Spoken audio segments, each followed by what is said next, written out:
الرحیم نحمدک ونستعینک یا ذا الجود والنعم یا ذا الفضل والکرم یا عالم السر والہمم یا خالق اللوح والقلم یا رب البیت والحرم الصلاۃ والسلام علی النبی الامی المکی المدنی التجلی التام والمجل الاتم مالک الحدوث سلطان القدم ابی العقول والنفوس والبشر وهو علة العلل ابی القاسم محمد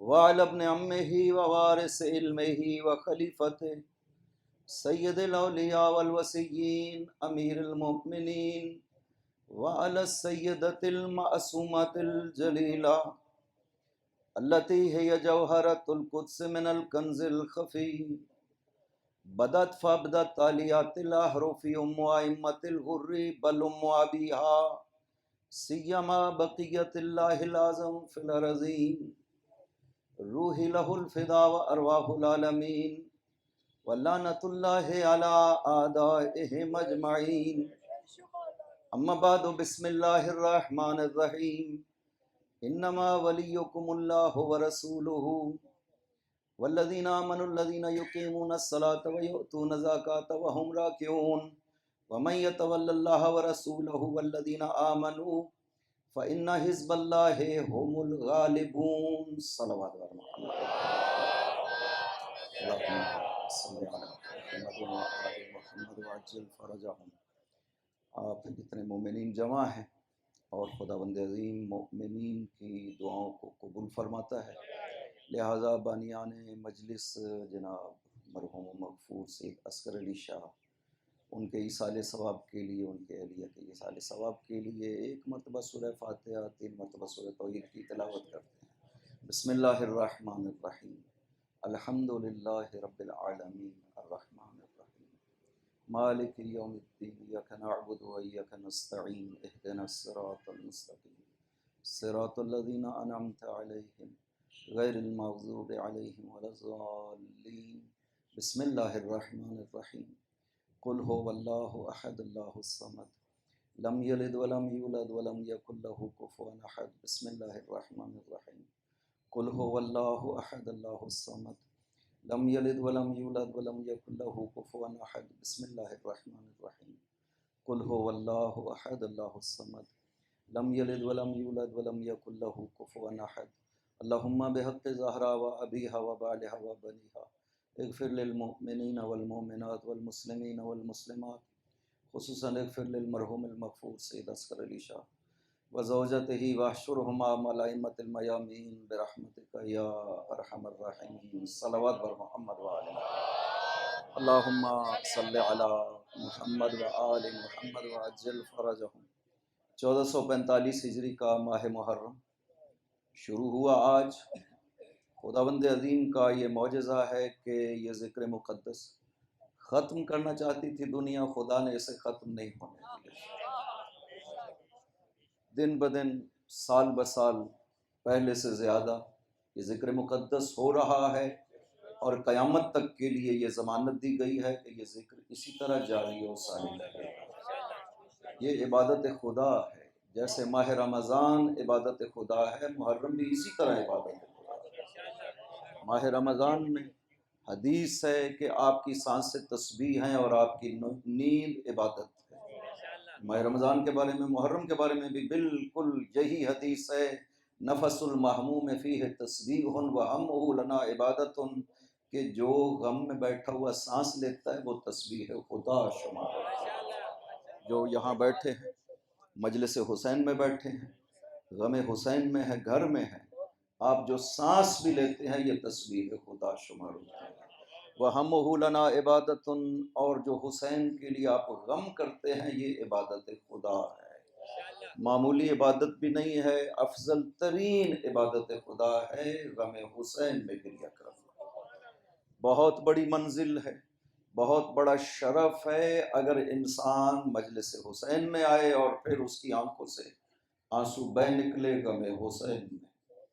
حسین نے جو کام خدا کے لیے کیا ہے وہ کسی اور نے نہیں کیا اس کائنات میں۔ حسین نے نہ صرف دین خدا کو بچایا ہے بلکہ 1,24,000 انبیاء کی محنتوں کو بچایا ہے۔ حسین نے یہ کام کیا ہے جو کسی اور نے نہیں کیا ہے۔ سب نے دین کے لیے قربانیاں دی، انبیاء نے دی ہے قربانیاں، واقعات ہوئے ہیں، بہت زیادہ جنگیں ہوئی ہیں، افراد شہید ہوئے ہیں، لیکن کسی کے لیے خدا نے یہ بندوبست نہیں کیا جو حسین کے عاشور کے لیے ہوا۔ حمزہ شہید ہوئے، حضرت حمزہ شہید ہوئے جنگ احد میں، جناب جعفر طیار شہید ہوئے جنگ موتا میں۔ یہ پاک پیغمبر پہ سب سے بڑے ایام تھے، لیکن چوتھے امام فرماتے ہیں لا یوم کا یوم الحسین، لیکن جو حسین کا دن پیغمبر پہ سخت تھا نا، ایسی کوئی مصیبت نہیں ہے تاریخ میں جو پیغمبر پہ آئی ہو۔ حسین نے وہ ایسا کام کیا ہے کہ خدا بند عظیم نے نام حسین اس جگہ لکھا ہے جہاں پہ کسی اور کا نام اس نے نہیں لکھا۔ پاک پیغمبر ارشاد فرماتے ہیں کہ میں جب شب معراج گیا آسمانوں کے اوپر اور میں وہاں پہ اکیلا تھا، جبرائیل بھی پیچھے رہ گئے تھے، عرش خدا کے مقابل جب میں کھڑا ہوا فرأیت علی اسطوانۃ العرش مکتوبا ان الحسین مصباح الہدی و سفینۃ النجات۔ میں جب شب معراج اکیلا، جبرائیل پیچھے رہ گئے تھے، میں جب اکیلا پہنچا عرش خدا کے مقابل کھڑا ہوا، میں نے جب آنکھیں اٹھائیں تو عرش کی جبین پر میں نے یہ لکھا ہوا دیکھا کہ حسین ہدایت کا چراغ ہے، نجات کی کشتی ہے۔ یہاں پہ خدا نے کسی اور کے لیے نہیں لکھا۔ یا علی یا علی، زندہ باد، زندہ باد، مرد آباد، مرد آباد، یا علی یا علی۔ ہمیں عظمت حسین کا احساس ہو تاکہ عاشور کا احساس ہو، پتہ چلے کہ خدا بند عظیم نے جو حضرت موسیٰ کو ذکر کیا تھا کہ میں نے امت پیغمبر کو جو خصوصیتیں عطا کی ہیں ان میں ایک عاشور بھی ہے۔ خدا نے حضرت موسیٰ کو بیان کیا کہ میں نے اس امت کو جو خصوصیتیں عطا کی ہیں ان میں سے ایک عاشور ہے۔ یہ عاشور کی یہ عظمتیں ہیں، ہمیں حسین کی عظمت کا پتہ چلے تاکہ عاشور کی عظمت کا پتہ چل سکے، تاکہ اس محرم کی عظمت کا پتہ چلے اور ان مجالس کی اہمیت کا پتہ چل سکے کہ حسین نے اسلام کے لیے کیا کیا۔ اگر نام حسین زندہ ہے تو اسلام زندہ ہے، اور نام حسین کے زندہ رہنے کے لیے ثانی زہرا نے وعدہ دیا تھا کہ خدا نے یہ لکھا ہے کہ نام حسین زندہ ہے۔ خدا نے جہاں پہ لکھا ہے وہاں کسی اور نام کو خدا نے نہیں لکھا۔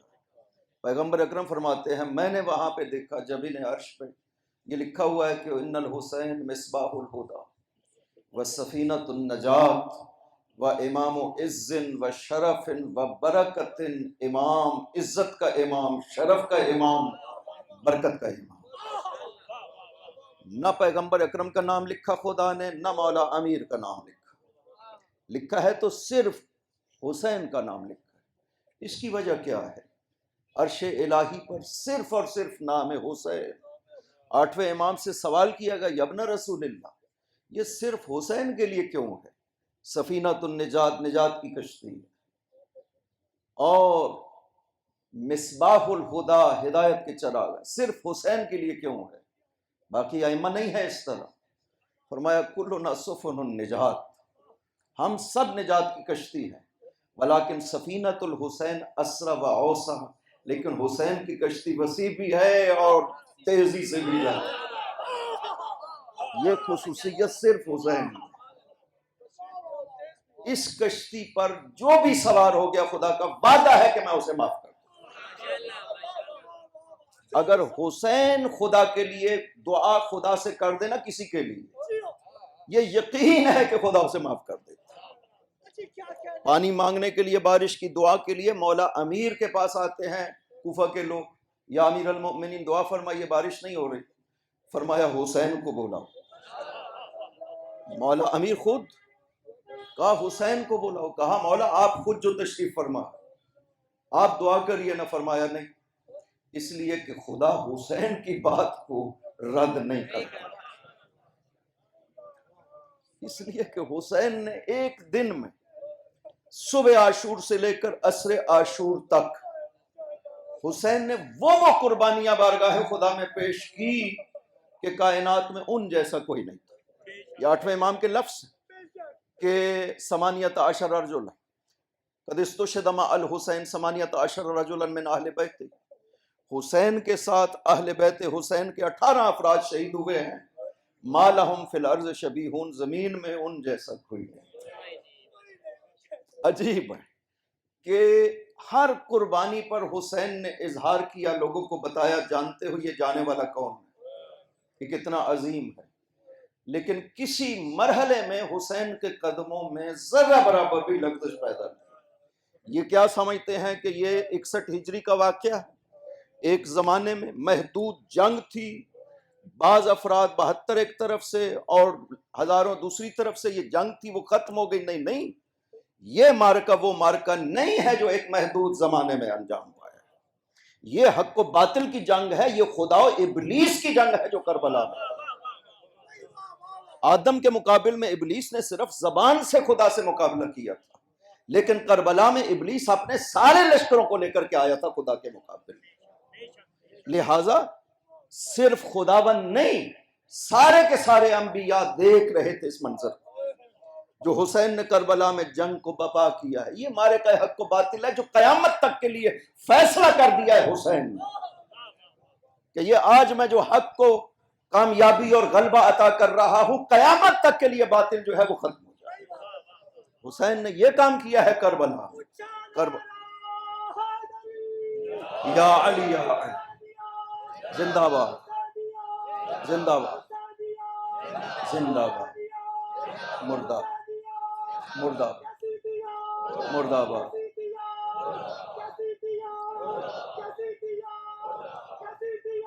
مردہ آباد. یا علی یا علی. حسین نے کربلا میں یہ کام کیا، حق کو ہمیشہ کے لیے کامیاب کر دیا. حسین نے ایک اور کام جو کیا ہے جس کا احساس نہیں ہے دنیا کو، وہ ہے حق و باطل کو پہچان عطا کرنا.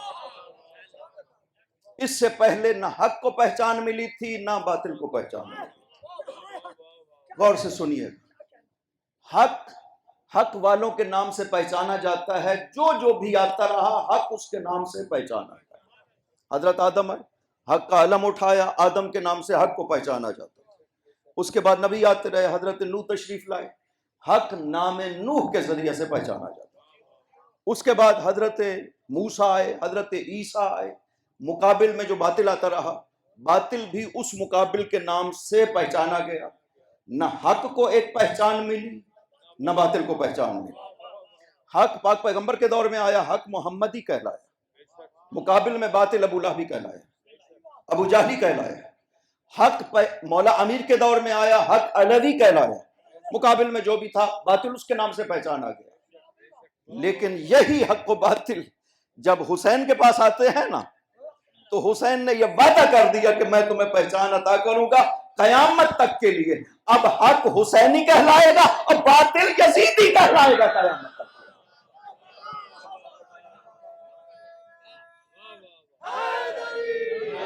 یا علی یا،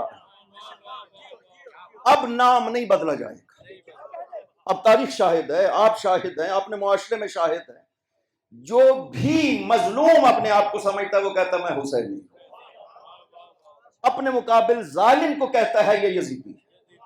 حسین نے یہ کام کیا، حق و باطل کو پہچان عطا کر دی کہ اب حق پہچانا جائے گا تو حسین کے نام سے پہچانا. یہاں تک کہ جب مولا تشریف لائیں گے، اب کتنا بڑا کام ہے جو حضرت آ کر کے کریں گے. چونکہ حق کا کامل غلبہ حضرت کے دور میں ہے کہ پھر کبھی بھی حق مغلوب نہیں ہو سکے. حضرت جب تشریف لائیں گے، وہ اصل ہدف جو خدا بند عظیم کا ہے وہ حضرت آ کر کے پورا کریں. لِیُظْہِرَہُ عَلَى الدِّینِ کُلِّہِ، کہ ہر دین پہ اسلام کو غلبہ دے دے گا حسین کا وہ بیٹا جب تشریف لائے گا. لیکن عجیب بات ہے کہ وہ آئیں گے تو علم اٹھائیں گے تو حسین کے نام کا اٹھائیں گے. یا علی یا علی. یہ نہیں کہیں گے لوگوں میں مہدی ہوں اور یہ حق مہدوی ہے، یہ علم مہدی کا ہے. یہ کہیں گے لوگوں میں حسینی ہوں، یہ علم حسین کا ہے جو میں نے، اس حد تک حق کو پہچان حسین نے عطا کی کہ امام زمانہ بھی اپنے نام سے نہیں حق کو پیش کریں گے، حسین کے نام سے پیش کریں گے، لوگوں میں حسینی ہوں۔ اتنا بڑا شرف ہے، حسین نے جو کام کیا تاریخ میں یہ کسی نے کام نہیں کیا، نہ ہو سکا کہ حق کو ایک چہرہ دیتے، اس کے مقابل میں باطل کو بھی ایک چہرہ دیتے، کہ قیامت تک کے لیے اب حق نام حسین سے پہچانا۔ اب کوئی بھی اپنے آپ کو حق کہلانا چاہتا ہے، اسے کہنا پڑے گا کہ میں حسین ہوں۔ حسین نے ایک کام یہ کیا، دوسرا کام جو حسین نے کیا ہے وہ تمام انبیاء کی محنت کو بچا لیا ہے حسین۔ آج اسلام باقی ہے، حقیقت اسلام باقی ہے ہمارے پاس۔ اگر حسین نہ ہوتے اور قربانی حسین نہ ہوتی تو اسلام رہتا جیسے عیسائیت باقی ہے اسی شکل، حقیقت ختم ہو جاتی اسلام کی، نام اسلام کا باقی رہ جاتا، جیسے آج عیسائیت موجود، یہودیت موجود ہے، وہ تعلیم حضرت موسیٰ، تعلیم حضرت عیسیٰ علیہ وعلی نبینا وعلی السلام وہ باقی نہیں رہی، صرف نام ان مذہبوں کا باقی ہے۔ اسلام کا بھی یہی حال ہونا تھا، حقیقت ختم ہو جاتی، نام اسلام باقی رہ جاتا، حسین نے اسلام کو زندگی عطا کر دی۔ زیارت وارث سب ائمہ کے لیے ہے، لیکن کیوں صرف حسین کے لیے پڑھی جاتی؟ السلام علیکہ یا وارث آدم صفوت، شروع کرتے ہیں کہاں سے؟ حضرت آدم سے، آتے ہیں مولا امیر و امام حسن اور بی بی پاک اور حضرت خدیجہ، ان ہستیوں کو سب کو ذکر کرتے ہیں کہ حسین ان سب کا وارث۔ وراثت تو آگے چل رہی، باقی ائمہ بھی وارث بن رہے، صرف زیارت وارث حسین کے لیے کیوں پڑھی جاتی؟ اس لیے کہ وراثت کے وہ معنی نہیں ہے جو ہم سمجھتے ہیں، وراثت کے ہم معنی سمجھتے ہیں کہ کوئی کسی کے مال کو اس کی موت کے بعد لے لے اور پھر اپنی مرضی سے اس مال کو خرچ کرنا شروع کر دے، اسے وراثت کہا جاتا ہے۔ یہ فقہ کے لحاظ سے وراثت ہے، یہ وہ وراثت نہیں ہے جو خدا قرآن میں اپنے آپ کو وارث کہہ رہا ہے۔ خدا نے قرآن میں اپنے آپ کو وارث کہا ہے، رب لا تذرنی فردا وانت خیر الوارثین۔ حضرت زکریا نے عرض کیا خدایا مجھے فرد نہ چھوڑنا، فرد اسے کہتے ہیں جس جیسا کوئی نہ ہو، اسے فرد کہا جاتا ہے۔ رب لا تذرنی فردا، خدایا مجھے اس طرح سے تنہا نہ چھوڑنا کہ کوئی مجھ جیسا نہ ہو۔ انت خیر الوارثین، تو جیسا وارث ہے اس طرح کا کوئی وارث نہیں۔ خدا کوئی ہم سے مال تھوڑی لیتا ہے کہ وہ ہمارا وارث بنے، اس نے تو سب کچھ ہمیں عطا کیا، وہ نہیں وارث ہم سے، مال ہمارا وہ نہیں لیتا ہے۔ اس وراثت کا مطلب کیا ہے کہ خدا ہمارا وارث ہے؟ اس وراثت کا مطلب ہے آپ کے وجود کو بقا عطا کرنا۔ اس وراثت کا مطلب ہے وجود کو بقا عطا کرنا۔ خدایا مجھے فرد نہ چھوڑنا، میرے وجود کو بقا عطا کرنا، یعنی ایک مجھ جیسا میرے بعد ہو جو میرے کمالات کا وارث ہو، سارے کمالات میرے اس میں پائے جائیں، میں دنیا سے چلا جاؤں تو کمالات دنیا سے نہ جائیں، کمالات اس کی شکل میں باقی رہیں، اسے کہتے ہیں وارث۔ حضرت زکریا نے بھی خدا سے یہی عرض کیا، رب لا تذرنی فردا، فرد نہ رہ جاؤ کہ مجھ جیسا کوئی نہ ہو، ایک ہونا چاہیے جو مجھ جیسا ہو، یعنی میرے سارے کمالات اس کی ذات میں پائے جائیں، میرے جانے کے بعد میرا فیض باقی رہے گا چونکہ اس کی ذات باقی ہے، فیض ختم نہیں ہوگا اس لیے کہ میرے کمال اس کی ذات میں باقی ہے، وہ سب کے سب باقی رہیں گے۔ خدایا میں مطمئن ہو کے دنیا سے جاؤں گا کہ مجھ جیسا باقی ہے، میرا وجود باقی رہ جائے گا، اسے کہتے ہیں وراثت۔ اب جب ہم کہتے ہیں السلام علیکہ یا وارث آدم صفوت اللہ، تو ہم یہ کہتے ہیں کہ حسین تو وہ ہے جس نے آدم کے وجود کو بقا عطا کی ہے، نوح کے وجود کو بقا عطا کی ہے پیغمبر، اور علی کے وجود کو بقا عطا یا علی یا یہ کام حسین نے کیا ہے جو کسی اور نے نہیں کیا. یہ دو کام ہیں جو حسین نے کیا اور کسی اور نے نہیں کیا. ایک انبیاء کے وجود کو بقا عطا کی، یعنی جتنے کمالات انبیاء کے وجود میں تھے وہ سب کے سب ذات حسین میں پائے جاتے ہیں، تبھی تو ان کو وجود باقی رہ سکتا ہے وجود حسین سے. پیغمبر اکرم نے کیا فرمایا تھا جس دن مولا امیر عمرو بن عبد ود کے مقابل میں جا رہے تھے؟ پاک پیغمبر نے، وہ تاریخ تو آپ نے ساری سنی ہوئی ہے کہ کس طرح سے اپنا امامہ بھی پہنایا، اپنی عبا بھی اوڑھائی، اپنی تلوار بھی لگائی علی کو، اور علی کو بھیجا، اور یہ جملہ ارشاد فرمایا برز الایمان کلہ الی الکفر کلہ، یہ پورے کا پورا ایمان جا رہا ہے، اس کے مقابل میں جو ہے وہ پورے کا پورا کفر ہے. اس کے بعد پاک پیغمبر نے ایک جملہ عرض کیا خداوند عظیم سے، یا بار الہ قد اخذت منی عبیدہ یوم بدر وحمزہ یوم احد ھذا علی رب لا تذرنی فردا وانت خیر الوارثین. بار الہ عبیدہ کو تو نے بدر میں لے لیا تھا، حمزہ کو تو نے احد میں لے لیا تھا، اب میرے پاس صرف علی ہے، علی بھی چلا گیا تو میں بے مثل رہ جاؤں گا، علی مجھے جیسا ایسا واپس لانا میرے پاس. یا علی